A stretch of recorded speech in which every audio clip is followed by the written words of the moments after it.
और अब आपको लिए चलेंगे एनडीटीवी की चुनाव यात्रा की ओर। चुनावी माहौल का जायजा लेने हमारे संवाददाता समीर खान आदिवासी बाहुल्य विधानसभा गंदवानी पहुंचे।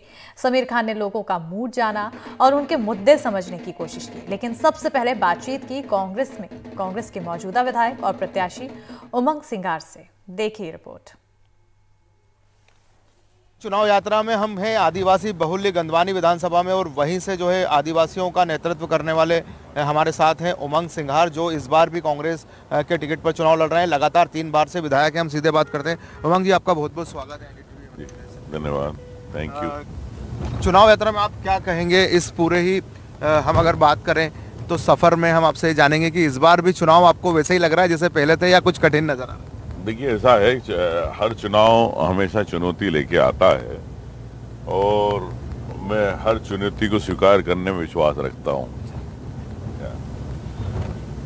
तो ये चुनौती के रूप में देख रहे हैं अमित शाह जैसे शख्सियत आपके क्षेत्र में प्रचार करने? अब ये गंदवानी विधानसभा निश्चित तौर से सबकी आंखों में है और गर्व की बात है यहाँ के वोटर और कार्यकर्ताओं के लिए। गंदवानी को पूरी भाजपा देख रही है, तो सबका स्वागत है। अच्छा, दूसरा एक, चूंकि आप जो है आपकी जो मतलब बुआ के नाम से ही फेमस है, जमुना देवी जी, वो राजनीति करती थी। आप उन्हीं से प्रेरित होकर राजनीति में आए, उनके साथ थे, एकदम युवा थे, या राजनीति हम ये आने का मकसद कुछ और था? देखिए, ऐसा है कि मेरे को शुरू से एक लोगों की सेवा करने का एक वो रहा कि जो गरीब वर्ग है, जिनको कभी जीवन में कई परेशानियां झेलना पड़ी, तो उनको देख के मैं आगे बढ़ा हूँ, पला बड़ा हूँ। तो मुझे ऐसा लगा कि मैं तो सक्षम हूँ, लेकिन ये लोग कब ऊपर आएंगे। और विशेषकर जिस समाज से मैं आता हूँ, उस समाज में जिस प्रकार से आर्थिक स्थितियाँ आप जानते हैं, देखते हैं, संघर्ष करना पड़ता, पलायन होता, मजदूरी पे जाना पड़ता, अपने परिवारों के साथ खुशियाँ नहीं मना पाते वो लोग। तो वही एक मन में भावना रही। तो इसीलिए मैं तो एक बात कहना चाहता हूँ आपको समीर जी कि राजनीति क्या है। राजनीति क्या सिर्फ जो 15 दिन चुनाव में होती है वो राजनीति होती है, साम दाम दंड कुर्सी के लिए। लेकिन आप 5 साल काम करते हो, कहीं तालाब बना रहे हो, कहीं सड़क ला रहे हो, बिजली ला रहे हो, स्कूल ला रहे हो, अस्पताल ला रहे हो, तो ये सेवा है। तो मैं तो इसको हमेशा राजनीति के बजाय मैं इसको समाज सेवा के रूप में ही लेता हूँ। लेकिन आप चूंकि परसेप्शन बन गया राजनीति, तो मैं इससे बिल्कुल विपरीत हूँ कि मेरी सोच इस मामले में रहती है कि सिर्फ सेवा ही है इस क्षेत्र, राजनीति शब्द नहीं होना चाहिए। ये मतलब राजनीति को जो है सेवा के रूप में आप देखते हैं। जैसे हमें जानकारी मिली है कि आप अपने अलग अलग जो अपने सेक्टर हैं, अलग अलग गाँव हैं, उसमें आप एक इंचार्ज बना देते हैं, फिर कहते हैं आप उनकी समस्याएं जाने और फिर वो आप तक पहुंचती है, उसको हल करते हैं। क्या किस तरह से ये काम करता है आप? देखिए, प्रैक्टिकल आप जिस प्रकार आपने विधानसभा देख रहे हो, इतनी लंबी विधानसभा है, तो हर कोई हर जगह जा नहीं पाता है, कई कनेक्टिविटी के इश्यूज भी रहते हैं। तो मैंने हर जगह ऑफिसेज बना रखे, उस ऑफिसेज के माध्यम से उनसे संवाद करता हूँ और समय समय पे जरूरत पड़ती है तो दौरे भी करता हूँ। तो लेकिन कुल मिला के कैसे संवाद बने वो, लेकिन बात आती है, समस्याएं तो हजारों आ जाती है, लेकिन बात आती है कि सरकार फंड अवेलेबल नहीं कराती है। तो सरकार अगर फंड अवेलेबल नहीं कराएगी तो कोई भी हो काम कैसे करेगा। आपने बिल्कुल सही कहा। जैसे आपने एक मुद्दा उठाया अभी कि आप सेवा भाव के लिए राजनीति में आए हैं, तो मैं आपसे ये जानना चाहूँगा कि क्या आप ये हम कई सालों से सुनते आ रहे हैं आदिवासी समाज को लेकर, आप भी आदिवासी समाज से आते हैं, कि पलायन होता है, समस्याएं हैं, क्या वजह क्या है? मतलब सालों हो गए, क्यों नहीं बदल पा रहा है आज आदिवासी समाज? देखिए, एक सीधा कहना है कि शहरों में काम तो हुआ, लेकिन आदिवासी क्षेत्रों में आपने सिर्फ अनुदान और सब्सिडियां बांटी। उनकी जो आधारभूत सुविधाएं हैं, आपको उनको तालाब की आवश्यकता है, उनको पानी की आवश्यकता, उनको बिजली की डीपी की आवश्यकता, उस पर सरकार ने कभी काम नहीं किए। भाई अगर जो खेती आप देख रहे हो यहाँ, जैसे बेड़े है जिसमें कम मिट्टी की जमीन है, इन पर अगर कैसे खेती होगी? साधन कहाँ, पानी का वाटर लेवल नहीं है। तो भाई आपको उनके लिए नर्मदा की पाइपलाइन से आप शहरों तक पानी पहुंचा रहे हो, तो आदिवासी क्षेत्रों में पानी क्यों नहीं पहुंचा रहे हो? आदिवासी क्षेत्र में भी पानी पहुंचाना चाहिए।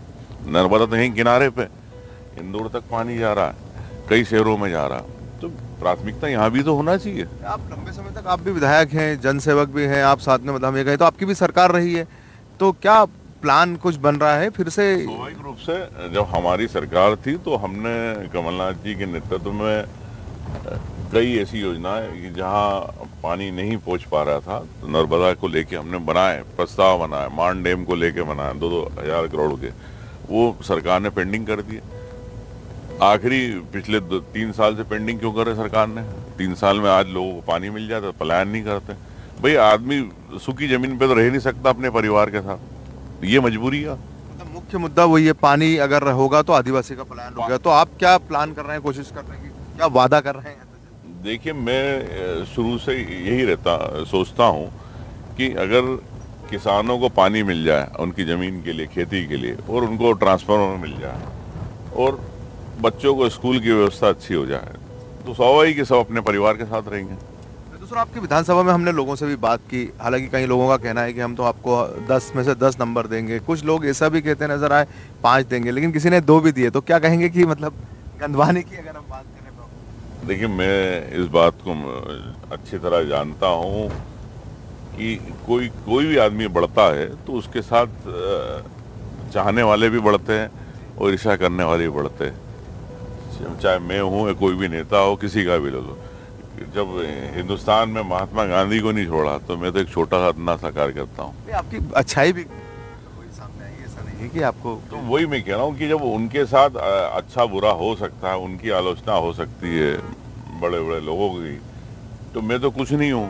लेकिन एक जीवन में ध्यान रखता हूँ मैं हमेशा चीज को, मैं हजारों लोगों से बोलता हूँ कि नियत साफ होना चाहिए। अगर आपकी नियत साफ है तो ईश्वर आपके साथ है। गंधवानी में एक बोर्ड नजर आया हिंदू राष्ट्र का, तो ये क्या मतलब यहाँ तक पहुँच गई, ये क्या बात क्या है? मतलब देखिए, मैं तो हमेशा आदिवासियों को के लिए यही कहता हूँ कि भाई आदिवासियों का अपना धर्म है, अपना समाज है। भाई ठीक है, हिंदू समाज है, हिंदू समाज की अपनी संस्कृति है, उसका धर्म है, तो उसको सबको अपने अपने धर्म का पालन करना चाहिए। अपने अपने धर्म का पालन क्यों नहीं करते हैं क्या? हाँ, तो ये मैं आपसे कहना चाहता हूँ कि अब इतने धर्म बना के आपने बना दिए पुराने लोगों ने या हमारी व्यवस्थाओं ने, लेकिन होना क्या है? कुल मिला के आखिरी में आप करना तो हर समाज की सेवा है ना, तो सेवा क्यों नहीं करते? हम जिस सड़क पे चल रहे हैं, हमें नजर आ रही है सड़कें तो आपके क्षेत्र में काफी अच्छी है, तो ये क्या सब आप ही के खाते में जाता है? स्वाभाविक है, जब सरकार का ध्यान नहीं जाता, ध्यान आकर्षण करने के लिए मैंने कई सैकड़ों प्रश्न लगाए और कई अधिकारी मंत्रियों से संवाद रखा, तो जब जाके ये उपलब्धि मिली। अपने क्षेत्र की सड़कें तो सुधार? सड़कें मेरी प्रमुख प्राथमिकता थी, क्योंकि जब मैंने पहला चुनाव लड़ा था तो गांव की मुख्य सड़क नहीं थी, तो सड़कें नहीं थी, तो कैसे आदमी बैलगाड़ियों पे अपने उनको ले आता था, परिवार को दुखी हो जाते थे, सब परेशान। तो वो मेरी प्राथमिकता रही, और बिजली मेरी प्राथमिकता रही क्या। लेकिन सरकार जिन कंपनियों को काम देती है वो आदिवासी क्षेत्रों में घोटाले हो रहे। जैसे अभी नल जल योजना 1-1 करोड़ की योजना है, लेकिन 1 करोड़ की योजना किसी गांव में है नल जल की, उसमें आज पानी नहीं आ रहा, 3 महीने नहीं हुए, 4 महीने नहीं हुए, तो सरकार क्या देख रही है? 3 महीने में कोई नया ठेका, नया टेंडर बंद हो जाएगा।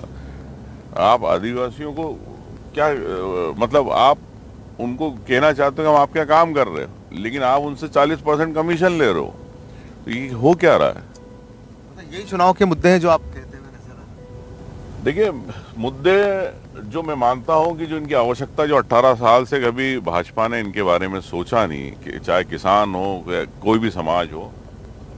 जैसे छात्रवृत्ति, आज उनको 250 रुपये आप देते हो साल के पहले से 5वीं तक, मतलब महीने के 20 रुपये। 20 रुपये क्या आप भीख दे रहे हो पढ़ने वाले छात्रों को? आप उसकी क्यों नहीं आप छात्रवृत्ति बढ़ाई इतने साल से? और आप तो छात्रों से पूछो, उनको 1-1, 2-2 साल से छात्रवृत्तियाँ नहीं मिली है। इसीलिए कांग्रेस योजना लेके आई कि 6,000, 12,000, 18,000 छात्रवृत्ति देने का।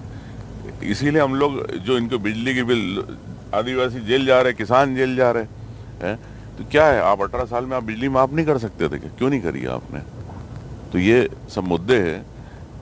छोटी बहनों की बेटियों की शादी के लिए आप पैसा नहीं देना चाहते हो, गरीब वर्ग कर्जा करके अपनी बेटी की शादी करता है, क्या उसको जो कांग्रेस ने योजना चालू की 51,000 क्यों नहीं दिया आपने, कि 3 साल से क्यों बंद है?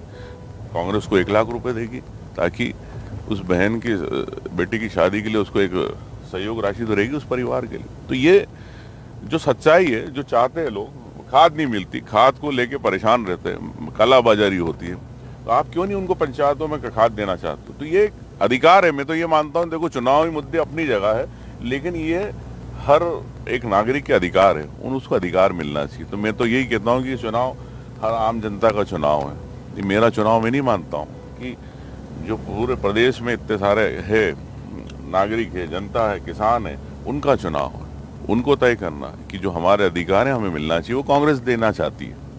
जिस तरह से जमुना देवी जी बुआ मध्य प्रदेश की उप मुख्यमंत्री हुआ करती थी, सीनियर लीडर हो गई थी, आप भी सीनियर हो गए हैं, 3 बार के विधायक हैं, क्या सोचते हैं आप भी कि आप भी वहाँ तक? देखिए, मैं शुरू से राहुल गांधी जी से मैं विशेष रूप से जुड़ा हूँ, तो मैंने आज तक उनसे कोई चीज़ मांगी नहीं। जो उन्होंने दिया वो उसका मैंने फॉलो किया, फॉरवर्ड आप हमेशा किया। जिस भी राज्य में उन्होंने बोला कि यहाँ काम करना है, मैंने किया। तो वो जानते हैं कि उमंग सिंगार ने आज तक कभी पद नहीं मांगा, उनमें पद में विश्वास नहीं रखता हूँ, काम करने में विश्वास रखता हूँ। गंधवानी विधानसभा के टांडा गांव में हम देखिए आदिवासी बहुल्य ये गांव है और यहाँ कुछ लोग हमारे साथ हैं, हम उनसे बात करते हैं। क्या नाम है आपका? कन्नी भाई। क्या कौन है विधायक आपके? ये उमंग सिंगार। अच्छा, कैसा काम कर रहे हैं उमंग सिंगार? बढ़िया कर रही है काम, वारू कराड़। लेकिन सरकार ने कुछ नहीं किया आपके लिए? नहीं किया, सरकार कुछ नहीं कर रही है, सब घणु महंगू कर दे दो, काई कर रही हो? महंगाई मुद्दा है। हाँ, काई गांव तक भी महंगाई की बात है। आवो नहीं यो, आवज नहीं यहाँ, कहाँ देखो ये ताई बोट आव नहीं तो कहाँ यो शिवरात। क्या खेती किसानी करते हैं आप लोग? हाँ, खेती किसानी। इसमें कोई समस्या संकट आता है क्या है? उसमें क्या समस्या है, अभी खाद बीज की समस्या रहती है, कुछ खाद मिलता है और नहीं मिलता। बनिया लोग भी क्या मालूम देता कि नहीं देता। हाँ, 500 और भी लोग हैं। आपका क्या नाम है? प्यारी भाई। अच्छा, आप गांव की सरपंच हैं? हाँ, गांव की सरपंच है। क्या बोलते हैं आपके विधायक कौन है, क्या कर रहे हैं इस बार? अच्छे कर रहे हैं। हाँ, क्या समस्या क्या आ रही है गांव में? गांव में अच्छे चल रहे हैं। हाँ, काम अगर खेती किसानी की बात करें तो उसमें कुछ खेती कर रहे हैं, खत नहीं मिलते, 5 से 500 रुपए बोरी मिलते, कहीं नहीं मिलते, कहीं नहीं करता। तो खाद का संकट है। हाँ। एक और महिलाएं, क्या नाम है आपका? सीताबाई। क्या कहेंगे सीताबाई, आपके विधायक कौन है? उमंग सिंगार। कैसा काम कर रहे हैं वो? अच्छा काम कर रही है, बढ़िया अच्छा काम कर रहा है। हमको हम अच्छा चाह रहा, उमंग सिंगार को अच्छा काम कर रहा। पर यह विधायक पहला वाला पोरिया पोरी पड़ी न रुपा भरी न हम थाकी पड़े, वहाँ तो कोई नौकरी भी नहीं दे, कोई कुछ नहीं करा, तो हम थाकी रहा ऐसा। हाँ, तो वही हम चाह रहे पूरा ये हतला वाला को। देखिए, जिस तरह से यहाँ के लोगों का, यहाँ की महिलाओं का जो आदिवासी पूरा बहुल्य ये विधानसभा क्षेत्र है, कुछ देर पहले ही उमंग सिंगार जो कांग्रेस के प्रत्याशी हैं इन लोगों के बीच पहुंचे थे, हमने इनसे बात की। ये अपने विधायक से तो संतुष्ट नजर आ रहे हैं, लेकिन सरकार से ये संतुष्ट नजर नहीं आ रहे हैं। मतलब साफ है, आदिवासी क्षेत्रों में जिस तरह से हम ये कहें कि सरकार के खिलाफ एंटी इनकम्बेंसी का माहौल नजर आ रहा है। मतलब साफ है, शहरी क्षेत्र कहीं ना कहीं जो है सरकार के पक्ष में है, तो ग्रामीण क्षेत्र जो है सरकार के खिलाफ है। अब पूरा ही की पूरा ये देखना है कि हालांकि बहुत से लोग हैं, सभी से हमारी बात नहीं हो पाई। 3 दिसंबर को तय हो पाएगा कि गंधवानी जो विधानसभा क्षेत्र है जहां से उमंग सिंगार वर्तमान में विधायक है और एक बार फिर कांग्रेस के प्रत्याशी है, वो सीट किसके हिस्से जाती है। एनडीटीवी इंडिया के लिए अपने सहयोगी अमीन शाह के साथ गंधवानी विधानसभा से मैं समीर खान।